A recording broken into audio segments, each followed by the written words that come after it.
추운 날씨에 평안하셨습니까? 네.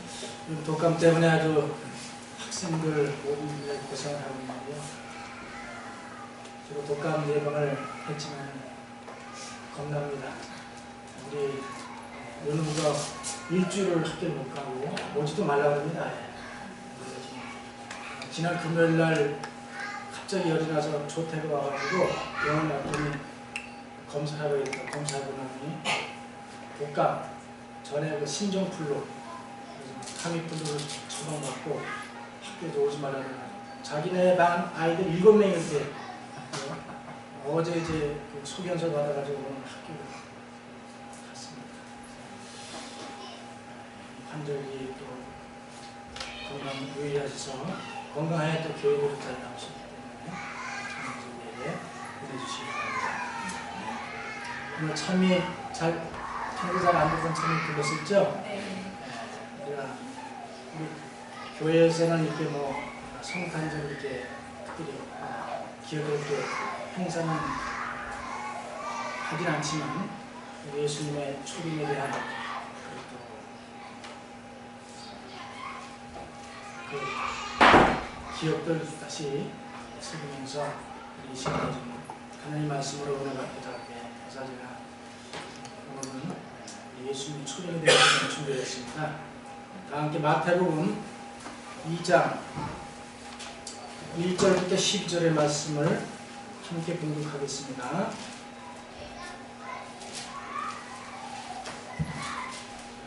마태복음 2장 1절부터 12절의 말씀 다 함께 공독하겠습니다.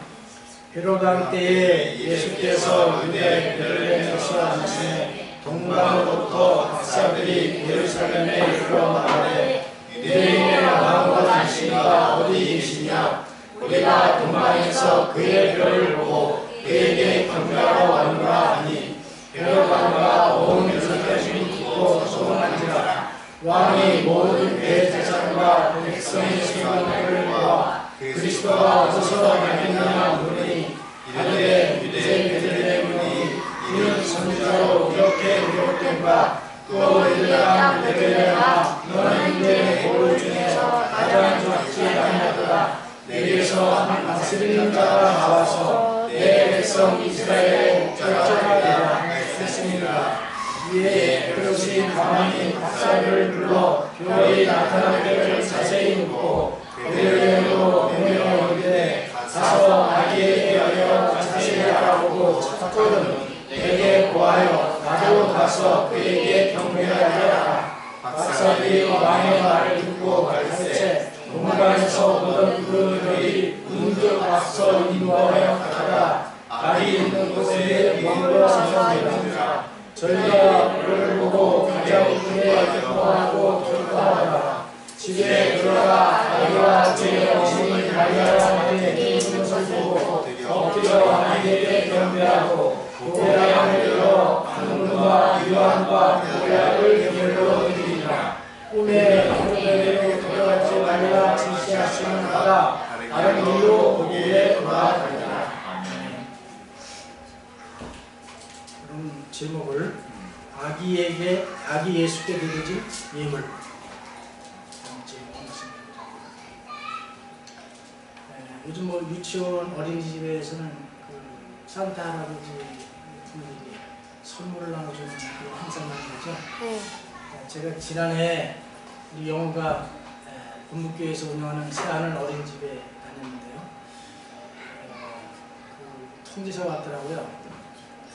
부모님 중에 산타 할아버지 봉사할 분이시면 좀 신청해달라고. 근데 보니까 다 직장 다니고 아무도 없는 거예요. 마침 제가 이제 퇴직을 했기 때문에 시간이 있어서 저희 딸이 제 이름을 또 거기다 적어서 그래서 이제 우리 영호가 지금 와 있는데 그러면 안 되는데 그래서 이제 그날 뭐 처음 제 산타 할아버지를 봉사를 해야 되는데 갔어요. 갔더니 금요일인데 작년 12월 11일 금요일날 산타 할아버지 봉사를 갔습니다. 그래서 원장 선생님이 오라고 그러더니 저하고 다른 할아버지가 또 왔었죠. 36개월 근무하던 김동훈 할아버지가 왔어요. 그래서 이제 원장님이 다 이렇게 설명을 해요. 목소리는 아주 좀 변형을 해서 아주 이렇게 사랑스럽게 하고 변장을 해야 된다. 설명 듣고 이제 옷을 갈아입고 영어반을 가야 되거든요. 사실 영어 알아보면 안 되기 때문에 그래서 아주 목소리도 좀 변장을 하고 그래서 그 아이들 하나하나 이렇게 오면은 이름을 불러주고 어머니들이 선물을 미리 보내잖아요. 그래서 우리 영어도 선물을 뭘 받고 싶으냐 했더니 이제 아티라고 하는 거죠. 장난감을 받고 싶다는 거예요. 그래서 그걸 위해서 늘 기도했습니다. 그 산타라는 선물입니다. 저하고도 기도했고 다 기도했어요. 그래서 어머니가 선물 사 보내서 다 포장해가지고 하나씩 안아주면서 그 선물로 주고 이제 또 덕담을 나눠주고 그다음에 사진 촬영하고 하나씩 다 했습니다. 그리고 이제 우리 영혼 차례가 됐어요. 알아보면 이제 실망할 것 같아서 숨기라고 숨기고 잘 해서 옆에 앉히고 원장님 이제 손정도 안 하고 옆에 앉히고 단체 사진을 다 찍고 행사 마치는데 그 원장님이 요청하길 다른 반에 할아버지가 오늘 펑클 냈다는 거예요. 그거 하나 달라가지고 그래서 그 산타 할아버지를 이렇게 했는데 우리 영호가 집에 와가지고 선물 받으면 너무 좋아가지고 근데 이 아이가 제 목소리를 잘 이렇게 했지만은 아마 눈 모양 이런 것도 여기까지 다 가렸거든요. 근데 아마 제 생각엔 할아버지랑 비슷한 산타가 왔다고 그래요. 지금도 그렇게 알고 있어요. 근데 지금 가면 보면 우리 영호가 알고 있는 것 같아요. 알고 있는데 모르는 척 하는 것 같아요. 근데 그걸 또 달력으로 만들어가지고 집에 가서 바로 봤거든요. 그래서 이제 그런 산타 할아버지의 그 봉사를 해본 기억이 있습니다. 우리 어린아이들과 우리 모든 또 성도님도 우리가 예수님 오신 그날은 아니지만 모든 분위기에 성탄절 이럴 때 우리가 이 말씀을 한번 되돌아보고 생각하는 것은 은혜가 있다 생각해서 그 말씀을 준비했습니다. 자, 첫째 이 동방 박사들은 누구였는가 이제 물론 이제 다 연우씨도 보시고 이렇게 다 보시겠지만 대체적으로 유대인들은 이 동방 박사를 생각하기를 수리아 지역이나 북부 아라비아 지역 아니면 페르시아 혹은 메소포타미아 지방에서 온 그쪽이 동방일 것이다. 해 뜨는 곳 동쪽. 그래서 뭐 동방 하면 우리나라도 여기 뭐 소식이 있죠. 동방으로 불려지고 있습니다. 그러나 그 장소는 정확히 알 수는 없지만 유대인들은 그렇게 생각하고 있습니다. 그래서 동방박사들이 예루살렘의 그 예수님 탄생을 축하하고 또 경배하기 위해서 약 한 640km 정도의 거리를 왔을 것이다. 정확한 건 알지만 그렇게 추석에도 말씀드렸습니다. 그래서 약 한 2 내지 3주의 시간이 걸렸을 것이다.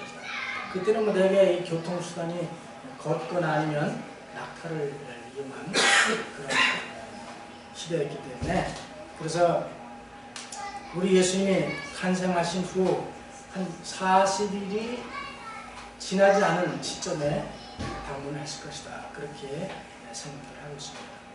근데 이 동방박사들은 우리가 뭐 박사 하면 박수 뭐 이런 그 성에 나오는 그 바로 왕 때 출애굽할 때 그 박사들 그런 속임수를 써가지고 재주를 부리는 그런 박사들이 아니고 이들은 하나님의 성경을 연구하고 이언을 연구하며 별을 연구하는 그런 사람들이라고 했습니다.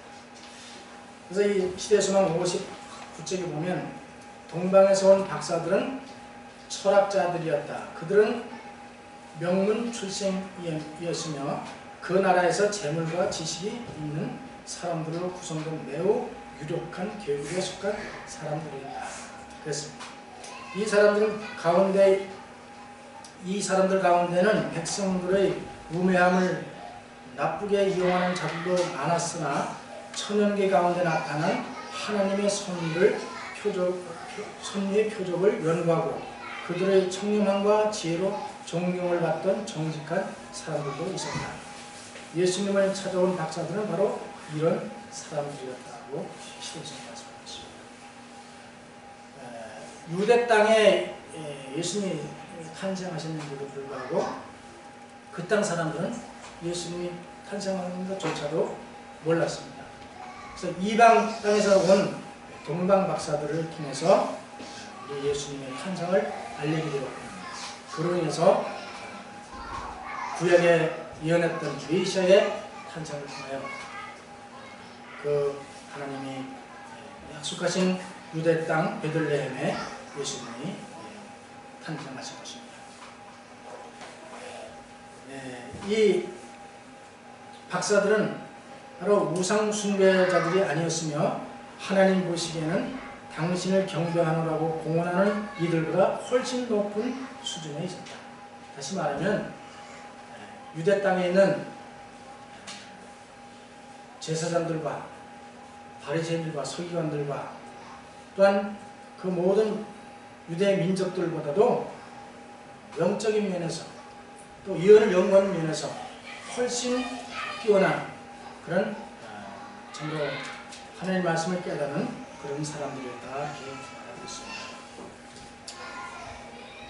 그래서 이 시대선왕 69쪽에 보면 그들은 꿈을 통하여 새로 탄생하신 왕을 찾으러 가라는 지시를 받았다.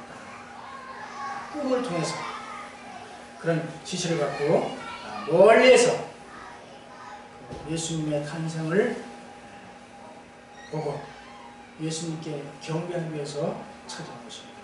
요한복음 1장 11절 보면 그가 자기 땅에 오심에 자기 백성이 영접지 아니하였으나 영접하는 자 곧 그 이름을 믿는 자들에게는 하나님의 자녀가 되는 권세를 주셨으니 이는 혈통으로나 육정으로나 사람의 뜻으로 나지 아니하고 오직 하나님께로서 난 자들이니라.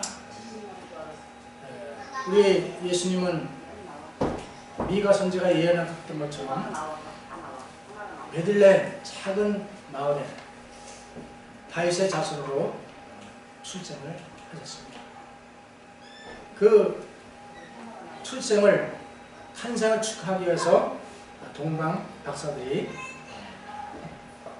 예루살렘을 방문했을 때에 갑자기 별을 찾아서 왔는데 예루살렘에 와서 갑자기 별이 사라져버린 거죠. 그래서 이 동방 박사들이 유대민족은 알 것을 생각해서 예수님 탄생한 것을 보러 간 겁니다. 그래서 헤롯 왕에 갔을 때에 헤롯 왕이 그 별이 예수님 탄생한 것을 그의 서기관들과 제사장들이 물었을 때에 예언을 말하면서 베들레헴에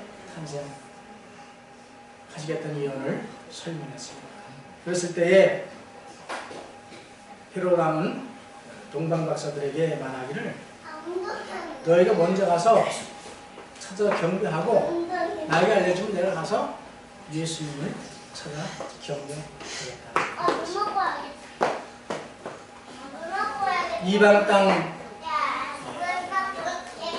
동방 박사들을 통해서 예수님의 탄생을 하나님께서는 그 이스라엘 민족들에게 알리기 위해서 섭리하시고 그들에게 그래서 소동이 일어난 겁니다.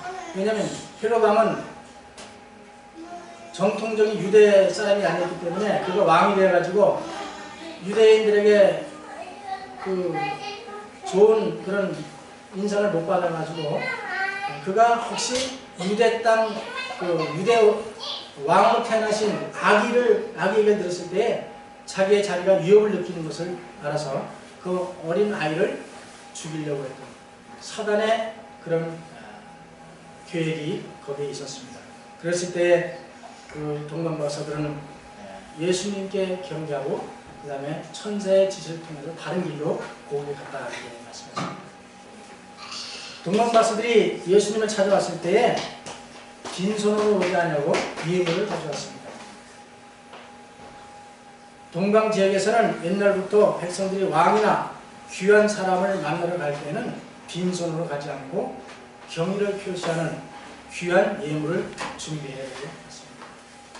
우리도 귀한 분을 만나러 갈 때 대개 빈손으로 가나요? 친척집에 간다든지 부모님을 만나러 갈 때 빈손으로 안 가죠. 동방박사들도 이 땅에 유대의 왕으로 태어나신 예수님을 만나러 올 때에 예물을 준비해 가져왔습니다. 야곱의 아들들이 애굽에 곡식을 사러 보냈을 때에 두 번째 보낼 때에 그 요셉이 그 형들을 알아보지 못하는 그런 상태에서 내 동생 막내 베냐민을 데려오라고 했습니다. 그랬을 때에 야곱이 아들들을 보내기 전에 많은 예물을 준비해서 보냈습니다. 너희는 이 땅의 아름다운 수고산을 그릇에 담아가지고 내려가서 그 사람에게 예물을 삼을지니 곧 유향 조금과 꿀 조금과 향품과 모략과 비자와 파단 행위니라 이렇게 기록하고 있습니다.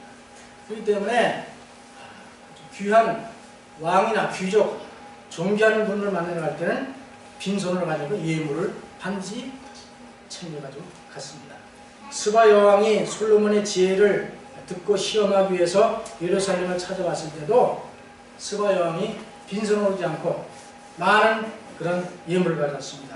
이에 저가 금 120달란트와 심이 많은 향품과 보석을 왕께 드렸다고 기록하고 있습니다. 그러므로 동방박사들이 하늘의 영광의 왕께서 자기를 낮추시고 이 땅의 구주로 유대 땅 베들레헴에 탄생하신 아기 예수께 경배하기 위하여 왔을 때 예물을 준비해 온 것은 지극히 당연한 예의라고 생각합니다. 여기 동방박사들은 아기 예수께 경배하러 왔어요. 경배가 목적입니다. 경배하러 왔는데 불구하고 예물을 가져왔다는 것입니다. 여기 예수님께서 침례를 받으시고 시험을 받으실 때에 높은 산으로 예수님을 데려가서 온 천을 보여주면서 내가 만일 나에게 경배하면 이 모든 것을 너에게 주겠다고 예수님께 유혹을 했습니다. 예수님 당시나 지금이나 이 경배의 대상이 누구냐? 이게 가장 중요합니다.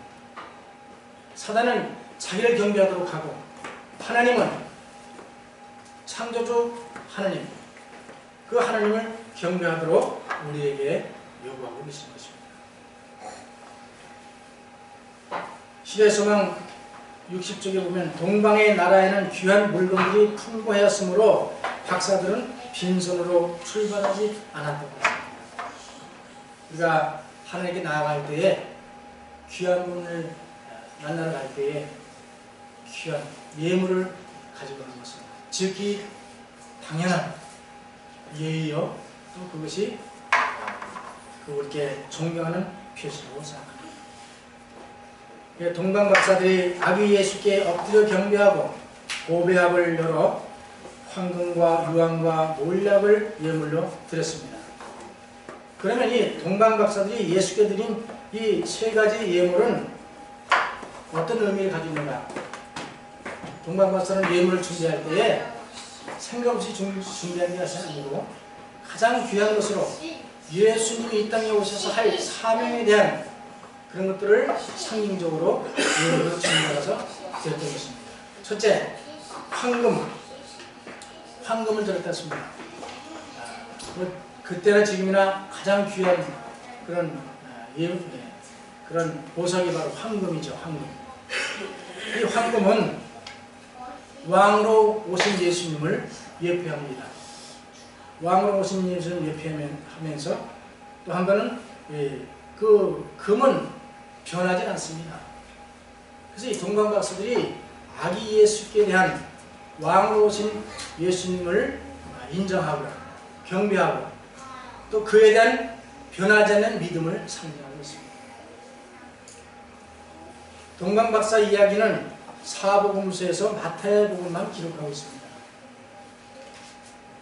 마태는 예수님을 유대의 왕으로 오신 그리스도를 증거하고 있습니다. 그렇기 때문에 마태는 왕으로 오신 예수님을 증거하고 동방박사들은 그 예수님을 유대의 왕으로 만왕의 왕으로 그분을 인정하고 황금을 준비해서 온 겁니다. 여러분 금속 중에 왕이 뭐지? 많은 금속 중에 황금. 그래서 예루살렘에 가면 그 황금 돔 거기다 금을 입혀가지고 돔을 이렇게 모리아산 산에서 그런 건물이 있습니다. 금은 정말 귀한 금속 중에 왕입니다. 여기 시대성 63쪽에 그들은 진심으로 그분을 구주로 믿었습니다. 구주로 믿고 그들의 예물 곧 황금과 유황과 모략을 드렸다.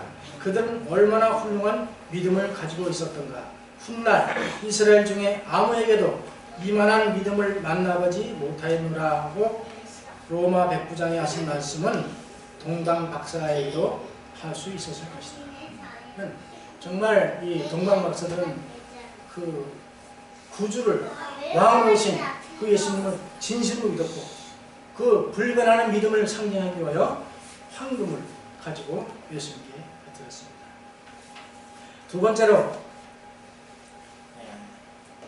드린 그 예물은 유향을 드렸습니다. 유향은 예수님의 제사장직 봉사와 그리스도인의 향기를 상징하고 하였습니다. 예수님이 이 땅에 왕으로도 오셨지만 우리의 제사장으로 오셔서 지금도 하늘 지성소에서 봉사하고 계십니다. 왜냐하면 유향은 향기를 바라는 일종의 향수입니다. 유향은 성소에서 사용하는 물건 중에 가장 중요한 것이었습니다. 레위기 2장 1절 보면 이렇게 말씀했습니다. 누구든지 소재의 예물을 여호와께 드리려거든 고운 가루로 예물을 삼아 그 위에 기름을 붓고 또 그 위에 유향을 놓아 아론의 자손 제사장들에게로 가져올 것이요 제사장은 그 고운 기름 가루 한 줌과 그 모든 유향을 취하여 기념물로 단위에 불사를 찌니 이는 화제라 여호와께 향기로운 냄새니라. 유향은 불을 태워서 향기를 내는 그런 물질이었습니다. 그래서 이 유향은 항상 떡상 위에 떡 위에 항상 유향이 있었고 매 안식일에 있던 떡을 물리고 새 떡을 차려 놓을 때에 하느님 앞에 기념물로서 제단 위에서 유향을 태웠다는 것입니다. 그래서 이 유향은 예수님의 제사장 봉사직과 그리스도의 향기를 상징하는 그런 예물이라고 말씀했습니다. 고린도후서 2장 15절 우리는 구원 얻은 자들에게나 망하는 자들에게나 하나님 앞에서 그리스도의 향기라고 말씀했습니다. 우리는 우리의 삶 속에서 그리스도의 향기를 이렇게 풍기는 그런 삶이 우리에게 필요하다고 생각합니다. 세 번째로 드린 예물은 몰약을 드렸습니다. 몰약은 메시아로 오신 예수님의 순환과 십자가의 죽음을 상징합니다. 그래서 예수님이 십자가에 달리시켜서 예수님이 골고다에 끌려갔었을 때에 마가복음 15장 22절에 보면 예수를 끌고 골고다라 하는 곳에 이르러 몰약을 탄 포도주를 주셨으나 예수께서 받지 아니하시니라. 몰약은 고난과 고통과 죽음, 희생을 나타내는 상징하는 그런 예물이었습니다. 몰약은 고대에 비싸게 거래되었던 또 하나의 방향성 수지로 맛은 쓰고 톡 쏘는 듯한 것이다. 그것은 아마도 작은 나무로 아라비아와 동아프리카 원산지인 바삼향 몰약이나 콤비플로라 몰약이었을 것이다. 그것은 거룩한 기름과 향수를 만드는 성분이었으며 포도주에 섞어서 진통제로 사용하였고 시신을 위하여 향료로도 쓰였다. 예수님께서 그 고통을 느끼실 때에 포도주에 몰약을 타서 드린 것은 진통제 역할을 했다. 그 몰약. 또한 예수님이 십자가에서 돌아가시고 장사 지낼 때에 아리마대 요셉과 니고데모가 장사를 준비하고 장사 지낼 때 아리마대 요셉이 치명 섞은 몰약과 치명 섞은 것을 100근쯤 가져와서 예수님의 장례를 치렀다 그랬습니다. 다시 말하면 시신의 것을 부패하지 않도록 그 몰약을 통해서 장사를 지냈다. 그래서 예수님의 죽음을 상징하는 몰약을 드렸습니다. 그 다음에 아기 예수께 드렸던 황금과 유황과 몰약은 가장 귀한 예물로 두 개를 드렸습니다. 그 예물은 예수께서 지상 봉사에 필요했던 복음 제정을 상징하고 있습니다. 왜냐하면 이스라엘 백성 마리아와 요셉이 헤롯이 그 예수님 아기 예수를 죽이기 위해서 그 동방박사에 방문한 그때로부터 계산해서 2살 이하 아이들은 다 죽이라고, 남자들은 다 죽이라고 했습니다. 그때에 천사가 나타나서 요셉과 마리아에게 아기 예수를 데리고 애굽으로 피난을 가라고 했습니다. 우리 예수님은 가장 가난한 가정에 태어나셨기 때문에 태어나실 때도 마구간에서 태어나지 않았습니다. 가장 가난한 그런 예수님이 피난 가서 생활할 때에 그 필요한 재정으로 쓰도록 하나님께서 선물하셔서 이 예물을 드렸다는 말씀이었습니다. 이스라엘 백성들을 위하여 하늘로부터 만나를 내리시고 기근의 때에 엘리야를 먹이신 분께서 마리아와 아기 예수를 위하여 이방나라의 피난처를 준비하셨다. 주께서는 이방나라의 박사들이 가져온 예물을 통하여 애국으로 가는 여행과 타향에서 우거하는 데 필요한 재정으로 마련해 주셨다. 이렇게 말씀하셨습니다. 그래서 예수님이 애국으로 피난나서 헤롯이 죽을 때까지 머물러 계셨는데 그때 피난처를 준비해 주셨고 그 다음에 동방박사들을 통해서 그 예물을 통해서 그것을 팔아서 거기서 생활하도록 그렇게 섭리해줬다는 것을 말씀하십니다. 이 아기 예수께 드렸던 동방박사들의 예물은 이 땅에 태어나신 예수님께, 왕으로 오신 예수님께 최초로 드려진 예물이었습니다. 니고데모는 예수님이 십자가에 돌아가신 후에 예물을 드렸지만 동방박사들은 가장 처음 예수님께 그 예물을 드림으로 말미암아 큰 축복을 받았던 것입니다. 그러면 우리는 예물을 드릴 때 어떤 자세로 드려야 되는가? 동방박사들이 드렸던 그 예물을 통해서 우리 한번 살펴보도록 하겠습니다. 우리가 하나님께 예물을 드릴 때는 처음 것으로 먼저 구분하여 드려야 된다는 말씀이십니다. 출애굽기 23장 19절 너의 토지에서 처음 익은 열매의 첫 것을 가져다가 너의 하나님 여호와의 전에 들을지니라. 너는 염소 새끼를 그 어미의 젖으로 삼지 말지니라. 처음 것으로 구별하여 먼저 드립니다. 우리가 이 헌금을 드리든지 어떤 예물을 드리든지 먼저 첫 것을 먼저 구별해 하나님께 드리는 그런 우리의 삶이 필요합니다. 그렇게 하라고 하나님께서 말씀하십니다. 이스라엘 자손 중에 처음 난 것은 사람이든지 짐승이든지 다 내게 속하였음은 내가 애굽 땅에서 그의 모든 처음 난 자를 치던 날에 내가 그들을 내게 구별하였습니다. 구별하였기 때문에 첫 것을, 귀한 것을 먼저 드리고 우리가 우리의 삶에 사용해야 된다는 말씀이십니다. 두 번째로 흠이 없고 온전한 것으로 드려야 합니다.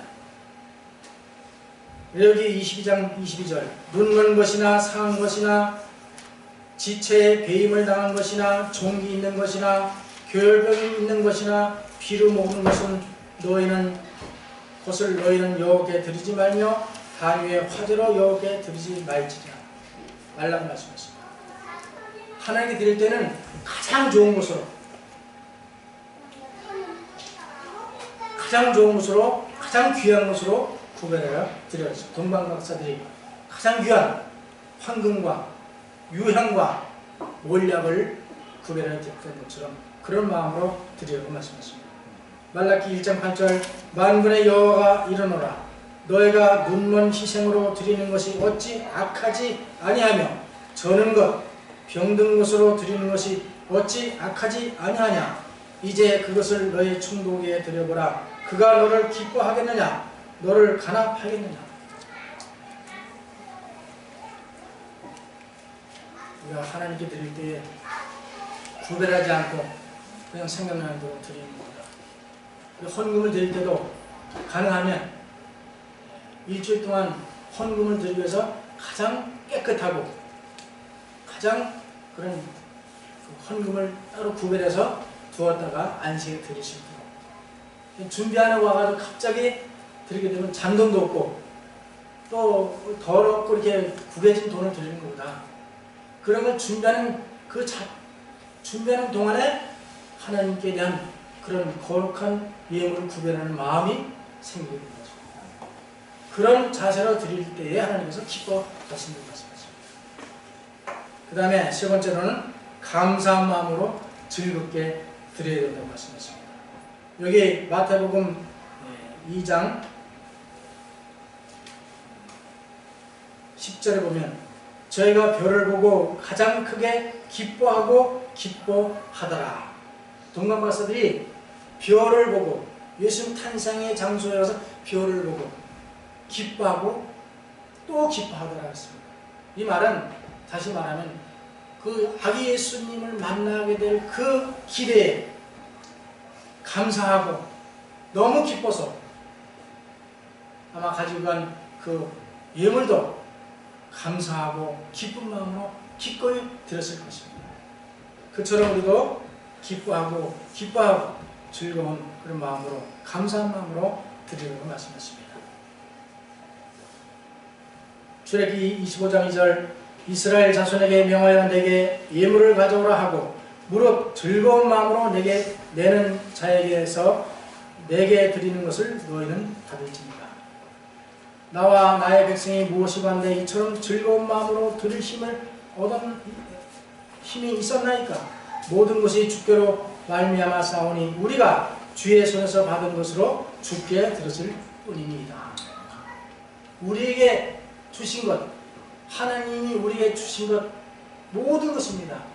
그 중에서 다시 하나님께 돌려드리는 것 뿐이라고 말씀했습니다. 내 것이 아니고 하나님의 것인데 그걸 구별드릴 때 내가 다 쓰고 수입이 있으면 내가 다 쓰고 남으면 11조 드리고 다 쓰고 난 다음에 돈이 있으면 헌금 드리고 그런 것이 아니라 수입이 있고 물건이든지 어떤 돈이든지 처음 수입해서 구별해서 먼저 하나님 걸 떼어놓고 그것을 구별해 드립니다. 그래서 즐거운 마음으로 억지로 드리지 말라 그랬습니다. 각각 그의 마음에 정한 대로 할 것이요 인색함으로나 억지로 하지 말지니 하나님은 즐겨내는 자를 사랑하시느니라. 때로는 우리가 세금은 어떻게 해요? 국가에 내는 세금 안 내요? 안 내, 요즘 뭐 세금 안 내가지고 뭐 막 그 돈이 없다고 안 내는 사람들 지금 추적해서 지금 국세청에 찾아다니잖아요. 자기는 호화롭게 살면서 세금을 안 내요. 고의적으로. 그러니까 추적당해서 내고. 그건 억지로 내는 거예요. 몇기씩. 세금은 그럴지 모르지만 하나님이 드리는 것은 즐거운 마음으로, 감사한 마음으로, 기꺼이. 왜냐하면 이건 하나님께서 우리에게 주신 것이기 때문에 일부분만 드리라고 말씀하십니다. 나머지는 우리에게 쓰도록 하시고. 그러나 우리는 각각 마음에 정한 대로 아나니아와 삽비라처럼 이미 하나님께 약속한 그 예물도 아까워서 얼마를 감추고 그래서 어느 교회에서 어떤 성도가 하나님의 그 건축하는 건축 헌금을 작정했답니다. 작정을 해고서 드리려 작정했는데 그 다음에 시간이 지나고 지나니까 마음 변해가지고 그 작정을 드렸는데 마음이 변해가지고 나중에 그것을 돌려달라고 소송을 한 사람이 있습니다. 하나님께 드린 것을.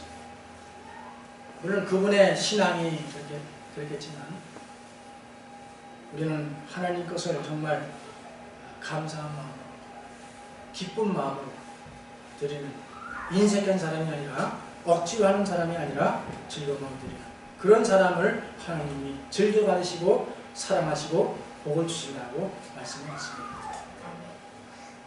우리의 모든 헌금은 즐거운 마음으로 드려야 한다. 왜냐하면 이것들은 주께서 진리의 깃발이 이 땅의 큰 길과 골목길까지 휘날리도록 하기 위해서 그리고 세상에 있는 당신의 사업을 전진시킬 목적으로 우리 손에 두는 것이 적합하다고 보신 자금의 일부이기 때문이다. 만일 진리를 믿는다고 하는 모든 자들이 주님의 소유인 11조와 예물과 헌물을 주님께 즐겨 바친다면 주의 집에 양식이 있게 될 것이다. 청지기에 보내는 보면 199쪽에 말씀했습니다.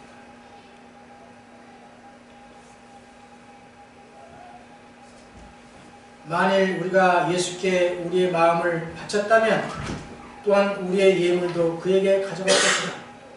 우리의 금과 은은 우리의 가장 귀한 세상의 재물, 우리의 최고의 정신적, 영적 재능을 우리를 사랑하사 우리를 위하여 몸을 버리신 그분께 아낌없이 드리게 될 것이다.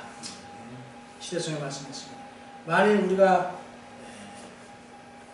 예수님을 사랑한다고 하면 우리는 우리를 위해서 목숨을 바치신 모든 것을 주신 그 예수님께 아낌없이 드리게 될 것이라고 말씀하십니다. 동방 박사들이 가장 귀한 것,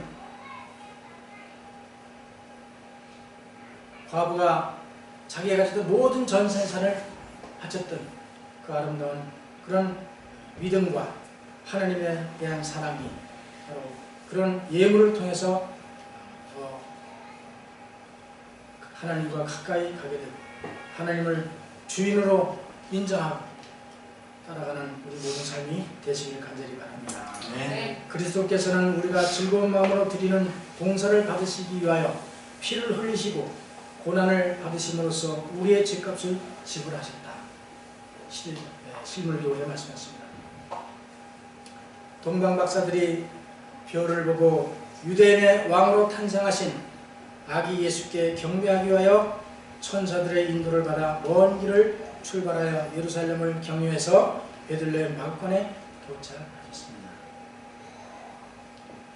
그들은 가장 귀하고 좋은 것을 구별하여 아기 예수께 감사한 마음으로 즐겁게 드렸습니다. 우리는 동방 박사들처럼 황금과 유황과 몰약은 드릴 수 없을지 모르지만 그러나 우리를 위하여 자신의 목숨까지 아낌없이 주신 예수님께 우리에게 주신 것으로 거룩하게 구별하여 감사한 마음으로 몸과 마음을 다하여 예물을 즐겁게 드리는 그런 성도들의 삶이 되기를 간절히 바랍니다. 네. 그렇게 될 때 우리 이 땅에 오신 예수님이 동방각설의 경배를 받으시고 그 예물을 통해서 지상봉사의 복음제정으로 유용하게 쓰였던 그 예수님께서 다시 우리를 데리러 오실 때에 우리의 삶을 통해서 우리의 몸과 마음과 우리의 물질을 하나님께 드렸던 우리 모두가 영광 중에 오실 영광의 그 왕이신 예수님을 맞이해서 하늘에서 영원토록 사는 그런 축복과 삶이 되시기를 간절히 바라면서 말씀을 마치겠습니다.